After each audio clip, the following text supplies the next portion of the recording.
माँ सीता का वनवास एक महत्वपूर्ण और मार्मिक घटना है जो रामायण के उत्तरकांड से संबंधित है। ये कहानी रामायण के केंद्रीय पात्रों में से एक, माता सीता के जीवन का एक ऐसा अध्याय है जो त्याग, धैर्य और नारीत्व की गरिमा को दर्शाता है।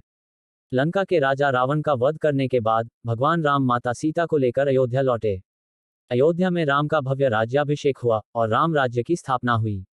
अयोध्या में सभी लोग प्रसन्न और संतुष्ट थे। लेकिन कुछ समय बाद प्रजा के बीच एक ऐसी अफवाह फैलने लगी जिसने राम के मन को व्यथित कर दिया।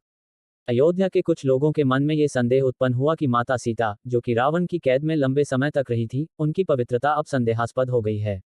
यद्यपि सीता जी ने रावण के बाद अग्नि परीक्षा देकर अपनी पवित्रता का प्रमाण दिया था, फिर भी कुछ प्रजा का विश्वास नहीं हो सका। इस संदेह ने राम को धर्मसंकट में डाल दिया। भगवान राम एक आदर्श राजा थे जो हमेशा प्रजा के हित को सर्वोपरि रखते थे। उन्हें लगा कि एक राजा के रूप में उनका कर्तव्य है कि वे प्रजा की भावनाओं का सम्मान करें, भले ही वह कितना भी कठिन क्यों न हो। इस बात से चिंतित होकर उन्होंने ये निर्णय लिया कि सीता जी को अयोध्या छोड़कर वनवास जाना होगा, ताकि प्रजा का विश्वास बना रहे और उनके राज्य में शांति और संतोष बना रहे। राम के इस निर्णय को सुनकर माता सीता का हृदय टूट गया। लेकिन उन्होंने अपने पति और राजा के निर्णय का आदर किया। उन्होंने बिना किसी विरोध के वनवास जाने का निश्चय किया। राम ने लक्ष्मण को आदेश दिया कि वे सीता जी को वन में छोड़ आएं। लक्ष्मण, जो राम के छोटे भाई थे, इस आदेश को सुनकर भी अत्यंत दुखी हुए, लेकिन उन्होंने राम का आदेश मानकर सीता जी को वन में छोड़ने का निर्णय लिया। लक्ष्मण सीता जी को लेकर गंगा नदी के किनारे पहुंचे, जहां उन्होंने वाल्मीकि ऋषि के आश्रम में सीता जी को छोड़ दिया। वन में वाल्मीकि ऋषि के आश्रम में माता सीता ने अपनी नई जिंदगी शुरू की।